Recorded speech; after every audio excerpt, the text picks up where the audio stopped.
ایک ایسی داستان جسے سن کر آپ کے رونگٹے کھڑے ہو جائیں گے۔ ایک بھٹکتی ہوئی پرچھائی کی پر اسرار و خوفناک داستان، پرچھائی۔ السلام علیکم دوستو، پیش خدمت ہے آج کی ہورر سٹوری پرچھائی، ایپیسوڈ نمبر 19۔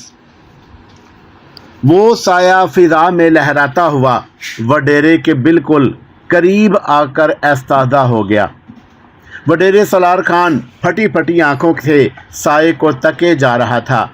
اسی لمحے سائے نے انسانی صورت اختیار کر لی، جسے وڈیرا سالار خان دیکھ کر بری طرح چونک گیا اور اس کے دل کی دھڑکنیں بے تحاشا تیز ہونے لگی۔ وہ پر اسرار سایہ اب ایک نسوانی پیکر کی صورت اختیار کر چکا تھا۔ وہ سومری کی روح تھی جو بڑی ناگوار نظروں سے وڈیرے کو گھور رہی تھی۔ سالار خان کے ہاتھ سے بندوق چھوٹ کر قالین پر گر پڑی۔ سردی کے موسم میں بھی اس کی فراخ پیشانی عرق آلود ہو گئی۔ یہ پہلا موقع تھا کہ سومری اس طرح پرچھائی بن کر باپ کے سامنے ظاہر ہوئی تھی۔ تو تم؟ وڈیرے کے منہ سے بے اختیار بے ربط الفاظ نکلے۔ ہاں بابا، یہ میں ہی ہوں، تیری بیٹی سومری، جسے تو نے خود اپنے ہاتھوں سے گلا دبا کر ہلاک کر دیا تھا، مگر اب میں تمہیں ایسا دوسرا گھنونا قدم اٹھانے نہیں دوں گی، سومری نے زہر کھند لہجے میں کہا۔ اس کا باپ وڈیرا سالار خان اضطراری انداز میں چند قدم پیچھے ہٹ گیا۔ اس کا پورا وجود مرتش ہونے لگا تھا اور ٹانگوں سے جان نکلتی ہوئی محسوس ہو رہی تھی۔ وہ اپنی مسہری پر گرنے کے انداز میں پاؤں لٹکا کر بیٹھ گیا۔ بابا، مجھے جان سے مار کر بھی تجھے چین نہیں آیا۔ تو نے میری ماں پر ظلم ڈھائے اور انہیں حویلی سے نکال دیا۔ اب ایک بے گناہ انسان کو بھی تو قتل کرنا چاہتا ہے، کیوں؟ سومری کا لہجہ لمحہ بے لمحہ کرخت ہوتا جا رہا تھا اور اس کی آنکھوں سے شعلے نکلنے لگے تھے۔ میں نے تمہاری ماں کو نہیں نکالا ہے، وہ خود اپنے بیٹے رحمت اللہ کے ساتھ مجھے چھوڑ کر شہر چلی گئی ہے، وڈیرا سالار خان ہمت مجتمع کرتے ہوئے بولا۔ وہ اب خود کو سنبھالنے کی کوشش کر رہا تھا۔ سومری گراہٹ امیز آواز میں بولی، میری ماں اور ادا رحمت اللہ تیرے ظلم اور بے حسی کی وجہ سے یہ حویلی چھوڑنے پر مجبور ہوئے۔ تو اتنا ظالم انسان ہے کہ میری ماں کو اس کی مرحوم بیٹی کی تصویر بھی پاس رکھنے نہیں دیتا تھا۔ آخر تجھے کس نے یہ حق دیا تھا کہ تو میری بلکہ اپنی سگی بیٹی کی جان لے؟ بتا، تو نے میرے ساتھ یہ ظلم کیوں کیا؟ تو نے ایک مجبور ماں اور ایک بھائی کو کیوں اپنے اس بہیمانہ ظلم سے زندہ درگور کیا؟ تجھے کیا حق پہنچتا تھا؟ تو نے پھر کیوں ایک غیر اور حقیر نوجوان سے راہ رسم بڑھانے کی کوشش کی؟ کیا تیرے کو اپنے باپ کی عزت کا بھی خیال نہیں آیا؟ میں نے جو کچھ کیا وہ ایک غیرت مند باپ کی حیثیت سے بالکل درست کیا۔ وڈیرے سالار خان کی فطری درستگی دوبارہ اود کر آئی تھی۔ غیرت مند باپ ہوں، سومری حقارت سے بولی۔ تو ایک قاتل اور ظالم انسان ہے۔ تو اپنے غریب رہاکوں کسانوں کا حق بھی مارتا رہا ہے۔ میں تیرے ظالمانہ کرتوتوں سے اچھی طرح واقف ہوں۔ تو نے ایک غریب ہاری میر محمد کو بے گناہ قتل کروایا۔ اس کے بعد ایک فرشتہ صفت انسان حاجی ارسلان کو بھی اپنی بربریت کا نشانہ بنایا۔ وہ تیری کون سی غیرت تھی؟ رہی میرے ایک غریب انسان کے ساتھ راہ رسم بڑھانے والی بات، تو وہ ایک شریف انسان تھا اور ہماری محبت پاکیزہ تھی۔ وہ خود میرے سلسلے میں تجھ سے ملنا چاہتا تھا۔ سومری کی بات پر وڈیرا سالار خان ایک لمحے کو بری طرح چونکا اور پھر ڈٹائی سے بولا، ہاری میر محمد اور حاجی ارسلان والا معاملہ میرا ذاتی معاملہ تھا۔ وہ میرے خلاف سازش کر رہے تھے، مگر اب میں اس محمد ملوک کو ہرگز زندہ نہیں چھوڑوں گا جس نے میری عزت پر ہاتھ ڈالا۔ میں ایک بے چین روح ہوں۔ اے ظالم انسان، कमज़ोर लड़की नहीं, बदकिस्मती से तू मेरा बाप है, इसलिए मैं तुझे कुछ नहीं कह सकती। लेकिन अगर तूने उस बेकसूर इंसान बट साईं के खिलाफ ज़रा भी कोई जालमाना कार्रवाई की तो मैं ये भूल जाऊंगी कि तू मेरा बाप है। यकायक सोमरी के जारहाना लहजे में आतिशे इंतकाम के शोले निकलने लगे, मगर वडेरे सलार खान पर भी उसका मतलब असर नहीं हुआ। सोमरी के लबो लहजे ने उसे आपे से बाहर कर डाला था। अपनी रवायती और खुद साख्ता झूठी अना की वजह से उसकी भी आतिशे गैज़ आसमान को छूने लगी और एक रूह का खौफ अनका होने लगा। वो आलम तैश में दोबारा मसहरी से उठा, कालीन पर पड़ी हुई अपनी बंदूक उठा ली। ठीक उसी वक़्त जैसे जलजला आ गया, ख्वाबगाह के दरो दीवार बुरी तरह लरजने लगे। ऐसे लगता था जैसे अभी कोई दम को ख्वाबगाह की बुलंदो बाला छत उसके सर पर आ गिरेगी और उसके मलबे तले वो दब जाएगा। उसके पैरों तले से ज़मीन लरजने लगी।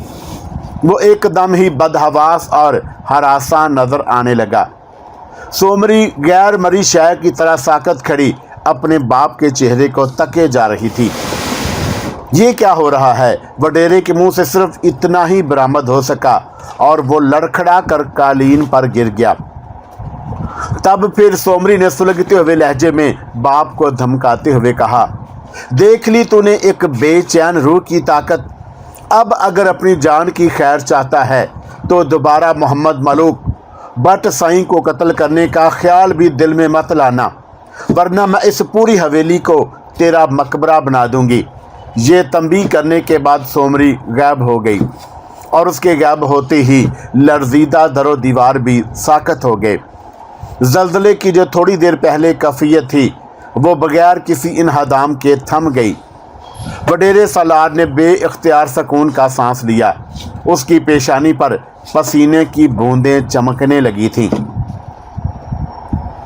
अनायता अपने दोनों बच्चे पाकर खुशी से नहाल हुई जा रही थी। इतना तवील अरसा बांझ औरतों जैसी ज़िंदगी बताने के बाद अचानक उसकी बरसों पुरानी मुराद बर आई थी। वो माँ बनकर खुशी से नहाल थी। अगरचे वो जगन सामरी की भी ममनून और एहसान मंद थी, मगर उसकी बीवी रचनी ने उसका दूसरा बच्चा उससे छुपाने की जो कभी हरकत की थी, वो अनायता के दिल में रचनी के लिए शदीद नफ़रत का बायस बनी हुई थी। वो एक खरांट औरत थी। दरूने खाना उसे कुछ कुछ इन पुर इसरार हालात का अदराक होने लगा था कि रचनी ने यह जालमाना हरकत किसी की एमा पर ही की थी, और वो ये भी जानती थी कि उसका शोहर साईं कोड़ियल शाह सिफली अलूम की नाकाबिल तस्कीर कुव्वत हासिल करने का मतमनी है, और मंत्रों के जाप सीखने के लिए ही उसने उन दोनों पुर इसरार जादूगर किस्म के मियाँ बीवी रचनी और जगन सामरी को अपने हाथ ठहरा रखा है। इसलिए अब ना सिर्फ उन दोनों पुर इसरार मियाँ बीवी बल्कि अपने शोहर साईं कोड़ियल से भी मोहतात हो गई थी। उधर साईं कोड़ियल और जगन सामरी का मंसूबा खाक में मिल चुका था, जिसका ज़्यादा मलाल साईं कोड़ियल को था, क्योंकि वो अपने मकरू मंसूबे में नाकाम हो चुका था। सिफली अलूम सीखने के जुनून में वो बेहिस शख्स अपने जिगर के टुकड़े को जगन सामरी की एमा पर काले मंत्रों की भींट चढ़ाकर महाशक्ति हासिल करना चाहता था। अब क्या होगा स्वामी जी? उसने पुरतशवीश लहजे में अपने गुरु घंटाल जगन सामरी से पूछा। होना क्या है? तुझे अगर महाशक्ति हासिल करनी है तो अपने एक बालके की बिल्ली यानी कुर्बानी देना होगी, जगन सामरी ने सपाट लहजे में कहा। मगर अब ये किस तरह मुमकिन है? वो तेरी जोरू है, तू उसका गुलाम क्यों बनता है रे? क्या तेरी वो इतनी सी बात भी नहीं मान सकती? तुझे उससे दूसरा बच्चा ज़बरदस्ती छीनना होगा, जगन सामरी ने फैसला कुन लहजे में कहा। साईं कोड़ियल पुरसोच अंदाज में अपना सर धीरे धीरे असबात में हिलाने लगा। वो तहैया कर चुका था कि चाहे कुछ भी हो, अपनी बीवी अनायता से वो बच्चा छीन कर रहेगा। इस बार सुखा के साथ साथ मुराद बख्श भी बहुत परेशान था। सुखा को अपने बड़े भाई मीर नवाज के गिरफ्तार होने की परेशानी थी, जबकि मुराद बख्श को अपने बाप मोहम्मद बख्श की, जो वडेरे सलार खान के खिलाफ कमर बस्ता हो गया था। मुराद बख्श जानता था कि वडेरा कितना ख़तरनाक और जालिम शख्स था। सबसे बड़ी बात यह थी कि उन दोनों की शादी का मसला इन नामसाइद हालात की वजह से खटाई में पड़ने लगा था। जब वो दोनों नहर के किनारे मिले तो सुखा ने मुराद बख्श से मगमूम लहजे में कहा, मुरादे, हमारी तो किस्मत ही ख़राब है, हम नज़दीक होते हुए भी दूर होने लगे हैं। मुराद बख्श सखा के लहजे की मायूसी पर तड़प कर बोला, सुखा, अल्लाह सही खैर करेगा, मेरा दिल कहता है हालात ठीक हो जाएंगे। मगर मुराद बख्श, मेरा भाई अदा मीर नवाज को जेल में बंद हुए आज 20 रोज़ हो गए हैं। मुझे तो डर लगता है कि कहीं वो शैतान इंस्पेक्टर आलीजा अदा मीर नवाज को शहर की बड़ी जेल में ना डलवा दे, उसे लंबी सज़ा ना हो जाए। ऐसा नहीं होगा सुखा, अल्लाह साईं से हमेशा खैर की दुआ मांगती रहो। मुराद बख्श ने उसके पसमर्दा चेहरे पर नज़र डालते हुए कहा, मेरा प्यो और हाजी साहब का बेटा दाद मोहम्मद बड़े इंस्पेक्टर साहब से मिलने के लिए गए हैं, तेरा भाई का भी कुछ ना कुछ हो जाएगा। उसकी बात सुनकर सुखा ने खामोशी से अपनी परेशान जुल्फ़ों वाला सर झुका दिया और उसके हसीन चेहरे पर शामे गम उतरी हुई थी। मोहम्मद मलूक अल्फ मारूफ बट साईं अपनी झोंपड़ी के अंदर जिक्र इलाही में महू था। बाहर सहरा में ठठरती हुई रात उतर आई थी। दफतन बाहर आहट सी उभरी। बट साईं बदस्तूर इबादत इलाही में मुस्तगरक रहा। उसी लम्हे दो अफराद अंदर दाखिल हुए। दोनों ने अपने हाथों में बंदूकें थाम रखी थीं और उनका रुख बट साईं ही की तरफ था। ये दोनों बंदूक बरादर बीलू और मग्गू थे, साईं कोड़ियल के शैतानी चेले, और उसके हुक्म पर वो दूसरी बार बट साईं को कत्ल करने के इरादे के साथ आए थे। बट साईं को हनूज इस बात का इल्म न था कि मौत उसके सर पर चंद कदम के फासले पर खड़ी है। उसकी आंखें बंद और लब बदबदाने के से अंदाज में मुतहरक थे। उधर अरबेलू और मग्गू ने बट साईं के जिस्म का निशाना लेकर लिबलबी पर उंगली रख दी और फिर इससे पहले कि उनकी उंगलियां लिबलबी पर एक ज़रा जुम्बश करती, अचानक उनको हैरत का एक ज़ोरदार झटका लगा। वो मंजर ही ऐसा था। बट साईं उनकी आंखों से एकदम उजल हो गया। अरबीलू और मग्गू बौखलाकर आंखें फाड़े इधर उधर देखने लगे।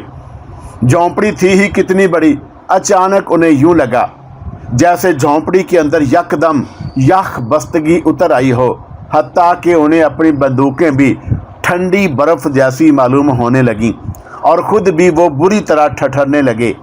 वो यकदम दहशत ज़दा हो गए और बंदूकें उनके हाथ से छूट कर गिर पड़ी। वो वापस भागने को पलटे थे कि अचानक उन्हें यूं लगा जैसे किसी नादीदा कुव्वत ने अपनी गैर मरी हाथों से उन्हें उठा लिया हो। वो ज़मीन से 2 फुट ऊंचे फिज़ा में मुअल्लक होकर टांगे चलाने लगे और साथ खौफ के मारे चीखने चिल्लाने भी लगे।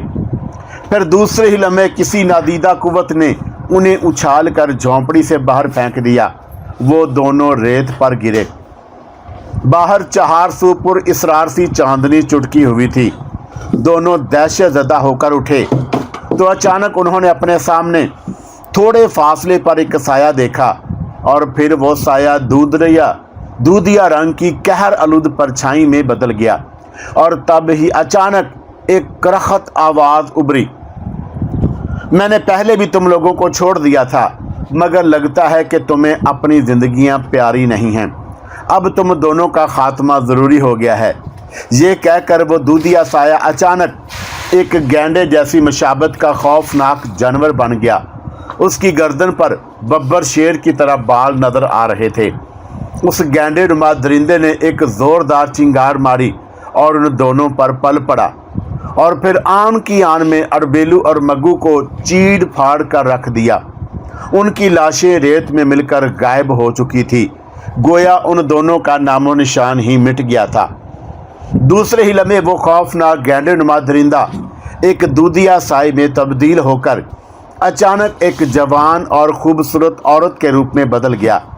अब ये जवान और परिविश सोमरी थी। वो छोटे छोटे कदम उठाती हुई झोंपड़ी के अंदर दाखिल हो गई। सामने बट साईं आलमे मर्तादी में बैठा था। सोमरी, तू आ गई, उसने सर उठाए बगैर कहा। मलूक, तू खुद से इस कदर गाफिल क्यों रहता है?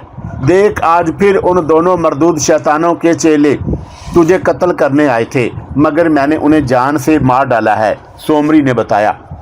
बट साईं ने कदरे चौंक कर बोला, क्यों सोमरी, तूने उन गरीबों को क्यों बिला वजह मार डाला? वो तो दोनों बेचारे हुक्म के गुलाम थे।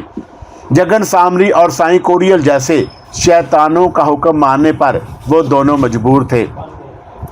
मैं अब उन दोनों जगन सामरी और साईं कोड़ियल को भी जिंदा नहीं छोड़ूंगी।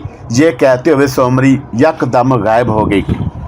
दूसरे ही लम्हे वह साईं कोड़ियल के घर में नमूदार हो गई। वहां उसे कोई नजर ना आया, मगर दूसरे लम्हे उसे किसी औरत के चीखने और रोने की आवाज़ें सुनाई देने लगी। तो तुमको अल्लाह साईं का वास्ता, मेरे साथ ये जुल्म ना करो, मेरे बच्चे को मुझसे मत छीनो, मैं तुम्हारे आगे हाथ जोड़ती हूँ।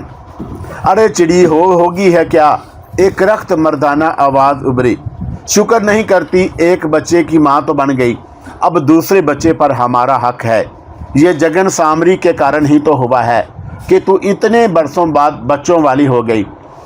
सोमरी इस आवाज़ को पहचान कर गुस्से से सुर्ख हो गई और फिर वो साथ वाले कमरे में नमूदार हुई। वहाँ एक दिलखराश मंजर उसकी आंखों के सामने था। साईं कोड़ियल और जगन सामरी अनायता से उसका बच्चा छीनने की कोशिश कर रहे थे। रजनी ने अनायता को दबोच रखा था, मगर दूसरे ही लम्हे सोमरी ने तेज आवाज़ में उन दोनों शैतानों को खबरदार किया। सोमरी नीलगो मैल दूधिया परछाई की सूरत वस्त ज़मीन से 6 फुट ऊपर फिजा में मुअल्लक थी और शोला बार नज़रों से साईं कोड़ियल और जगन सामरी को घूरे जा रही थी। वो दोनों सोमरी की परछाई देखकर सन्नाटे में आ गए। तुझ पर अल्लाह की लानत हो, ए बेहिस इंसान! एक शैतान के कहने पर तू एक माँ की गोद उजाड़ने पर तुला हुआ है। अरे बेवकूफ़, तेरा भी तो लखते जिगर है। जालिम, तू अपने काले मंत्रों के वास्ते एक नन्ही और मासूम जान को आग की नज़र करना चाहता है। सदहीफ, ए खबीस इंसान, सदहीफ! सोमरी की फटकार जारी थी। साईं कोड़ियल अपनी जगह बुत बना खड़ा था और उसकी बीवी अनायता पहले तो सोमरी की नीलगो मैल दूधिया परछाई को देखकर डर गई थी, और मगर फिर फौरन ही उनकी बातों से उसने अंदाज़ा लगाया कि ये कोई नेक रूह है और उसके शोहर को गलत काम करने पर डांट रही है। तब अनायता के दिल को तसल्ली हुई और वो रहम तलब और ममनूनियत भरी निगाहों से अपने दोनों जिगर के टुकड़ों को सीने से लगाए सोमरी को तके जा रही थी। अलबत्ता जगन सामरी और उसकी बीवी रचनी के चेहरे पर परेशानी और तफक्कर के साए ऊद कर आए थे, और फिर अचानक ही जगन सामरी ने दिल ही दिल में एक मंत्र पढ़ा और अपना मुंह फिजा में मुअल्लक सोमरी की परछाई की तरफ करके फूंक मारी। फूंक ही की सूरत में उसके मुंह से एक शोला सा निकला और परछाई की तरफ लपका। उसी लम्हे परछाई गायब हो गई। लपकता हुआ शोला दीवार से टकरा गया और बुझ गया, मगर अब वहाँ बुझे हुए शोले की जगह दीवार के साथ एक अजीब खलकत चमगादड़ चिमटी हुई थी। दूसरे ही लम्हे कमरे में एक कहका गूंजा और वही चमगादड़ चीखती चिल्लाती हुई कमरे के महदूद माहौल में चक्कर लगाने लगी, और फिर आखिरी चक्कर काट कर वो जगन सामरी के चेहरे पर झपटी और उससे चिमट गई। जगन सामरी बुरी तरह चीखने चिल्लाने लगा। उधर सोमरी अब अपने असल इंसानी रूप में नमूदार हो गई और उसके चेहरे पर बड़ी जहर खांद मुस्कुराहट तारी थी। सब लोगों के चेहरों पर हैबत तारी हो गई। साईं कोड़ियल ने अपने गुरु घंटाल का ये हशर देखा तो लर्जने लगा। वो खून अशाम चमगादड़ जगन सामरी के चेहरे से चिमटी हुई थी और उसका चेहरा खून आलूद हो रहा था। वो अपनी सी बड़ी कोशिशें कर रहा था, کہ خود کو اس خون اشام چمگادڑ سے بچائے، مگر اس کی جسمانی طاقت، اس کا کالا منتر کوئی بھی کام نہیں آ رہا تھا، حتیٰ کہ وہ فرش پر گر کر تڑپنے لگا۔ ادھر رچنی نے بھی اپنے شوہر کو عبرتناک حالت میں دیکھا تو اپنے سارے منتر بھول گئی اور ہاتھ جوڑتے ہوئے سومری سے گڑ گڑا کر بولی، میرے پتی کو بخش دے، اے نیک آتما، ہمیں معاف کر دے۔ سومری کو رچنی کی داد و فریاد پر ترس تو آیا، مگر اسے غصہ بھی تھا کہ یہ دونوں جادوگر میاں بیوی ایک غلط مقصد کے تحت سائیں کوڑیل کے پاس مقیم تھے، اس کی سزا انہیں ملنی ضروری تھی۔ لہٰذا سومری نے اپنا ایک ہاتھ فضا میں بلند کر کے ایک آواز نکالی تو جگن سامری کے چہرے سے چمٹی ہوئی وہ اسیبی چمگادڑ غائب ہو گئی، اور پھر جگن سامری بھی سومری کے آگے پانی بھرنے لگا، اور اس سے پہلے کہ وہ منہ سے کچھ بولتا، سومری نے زہری لب کچھ بڑبڑاتے ہوئے باری باری جگن سامری اور رچنی کے چہروں پر پھونک ماری۔ دوسرے ہی لمحے وہ دونوں میاں بیوی گدھوں کی صورت اختیار کر گئے۔ سائیں کوڑیل اور نائتا پھٹی پھٹی آنکھوں سے یہ دہشت ناک منظر دیکھ رہے تھے۔ سومری نے با آواز بلند جگن سامری اور رچنی کو مخاطب کر کے کہا، تم دونوں کی سزا یہی ہے کہ اب تم اسی حال میں رہو۔ اگر تم اپنی اصلی شکل و صورت میں آنا چاہتے ہو تو اس دھرتی کو چھوڑ کر اپنی دھرتی کی طرف لوٹ جاؤ، اور پھر کبھی کالا منتر کسی پر کرنے کی کوشش کی تو ساری عمر کے لیے جانور بنا دیے جاؤ گے، دفع ہو جاؤ۔ سومری قہر بار انداز میں اتنا کہہ کر خاموش ہو گئی۔ وہ دونوں گدھ کمرے کی محدود فضا میں 2-3 چکر کاٹنے کے بعد چیختے پھڑپھڑاتے ہوئے باہر نکل گئے۔ اب تو بول، تو کیسا جانور بننا پسند کرے گا، چوہا، کتا یا گدھا؟ سومری نے استہزائیہ انداز میں سائیں کوڑیل سے کہا۔ اس نے فوراً گڑگڑاتے ہوئے اپنے دونوں ہاتھ جوڑ دیے اور بولا، مجھے معاف کر دے اے نیک روح، مجھے معاف کر دے۔ نہیں، تو کالے منتروں کا پجاری ہے، تو ایسا بدبخت انسان ہے کہ کالا جادو سیکھنے کے جنون میں اپنے ہی لگتے جگر کو شیطان کی بھین چڑھا رہا تھا۔ نہیں، اب میرے باپ کی بھی توبہ، اگر دوبارہ میں نے ایسا کام کیا۔ سائیں کوڑیل کی حالت مضحکہ خیز ہو گئی تھی۔ تب پھر اس کی بیوی انائتا نے آگے بڑھ کر سومری سے کہا، اے نیک روح، میرے شوہر کو معاف کر دے، یہ میرے سر کا سائیں ہے۔ ٹھیک ہے، تیری وجہ سے میں اسے چھوڑ دیتی ہوں، لیکن اگر دوبارہ اس نے کالے منتروں کے چکر میں پڑنے کی کوشش کی تو میں اسے ہمیشہ کے لیے الو بنا دوں گی۔ سومری نے سائیں کوڑیل کی طرف گھورتے ہوئے اس کی بیوی انائتا سے کہا، اور اس کے بعد وہ نظروں سے اوجھل ہو گئی۔ مرشد تحفظ کمیٹی کے ارکان نے لوگوں کی اکثریت کو اپنے ساتھ ملا لیا تھا۔ وہ وڈیرے کے خلاف اس کی چیرہ دستیوں کی وجہ سے اس سے متنفر ہوتے گئے تھے۔ بعض افراد نے تو ہجوم کی صورت میں حویلی کے سامنے احتجاجی جلوس بھی نکال ڈالا۔ اندر وڈیرے سالار خان کی حویلی کے در و دیوار جیسے کاٹنے کو دوڑ رہے تھے۔ در و دیوار سے چمگادڑوں کی طرح چمٹے ہوئے منحوس سناٹے اس ناگ کی طرح اسے ڈس رہے تھے۔ باہر لوگوں کا شور جاری تھا۔ وڈیرے کے خلاف گوٹ کے لوگوں کی نفرت اس لیے بھی کھل کر سامنے آ گئی تھی کہ ایک روز جب محمد بخش چند معتبر لوگوں کے ساتھ وڈیرے کے اتاق میں گل شیر کی سزا کے سلسلے میں آیا تھا تو اس وقت وڈیرے کے ساتھ ان لوگوں کی تلخ کلامی ہو گئی تھی، اور تب وڈیرے سالار خان نے ان پر یہ بات آشکار کر دی تھی کہ وہ ہر صورت میں بٹ سائیں محمد ملوک کو قتل کر کے رہے گا، کیونکہ وہ اس کی بیٹی سومری کے ساتھ کارو تھا۔ یہی وجہ تھی کہ لوگوں میں وڈیرے کے خلاف نفرت پھیلنے لگی تھی۔ ان کے بٹ سائیں سے عقیدت کا یہ عالم تھا کہ انہیں وڈیرے کے مقابلے میں اپنی کم مائیگی کی بھی پرواہ نہیں رہی تھی، اور وہ بڑی تعداد میں حویلی کے گرد گھیرا ڈالے ہاتھ بلند کر کے چیخ کر کہہ رہے تھے، ہم وڈیرے سالار خان کو بٹ سائیں کا قتل نہیں کرنے دیں گے، وہ کارو نہیں ہے، ہم گوٹھ میں خون کی ندیاں بہا دیں گے۔